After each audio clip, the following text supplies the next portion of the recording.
So it is really, this kind of worrying is a completely useless pursuit. And yet we feel a little guilty if we don't do it. Because it's somehow put into us that a proper amount of worrying is showing a good sense of responsibility. You're concerned. And Paul Tillich used this word concern in a special way. And Quakers always use the word concern.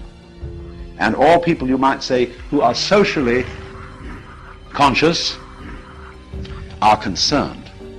So when we say I'm concerned, it means I have a frown on my face. And I'm worried about you, about the nation, about the war, so on. Concerned. And Tillich said, religion is ultimate concern. I am concerned about the universe.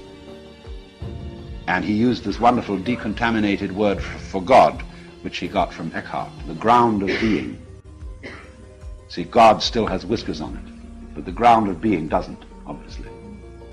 And so ultimate concern is to be concerned about the ground of being.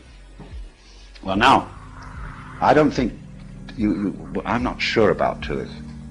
I knew him, and he was a very wonderful man. But what I call concern, in the way I would want to interpret it, instead of this sort of frown, is something more like amazement. In other words, that existence is extremely peculiar. I can't explain this feeling because I don't know quite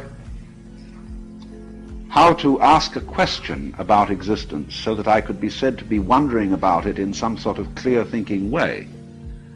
It's a very nice thing to consider to yourself, that if you were going to have an interview with the Lord God, and you would have only 5 minutes, and you might ask one question, what would you ask?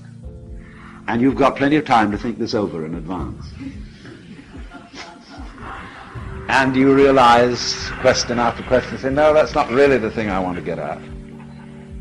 It's not that. Like, do you exist? God would say, well, of course. Yes, here I am. Am I having a hallucination? He said, no. Well, how can I be sure that this isn't a hallucination, you see? Well, then you reject all that sort of question. And when you finally come down to it, you don't know what to ask. There is a sort of question in your mind, not so much a question as a questioning. A feeling of, it's all unbelievable. It's amazing. I wonder at it, I marvel at it, it is a miracle. Subscribe if you have not.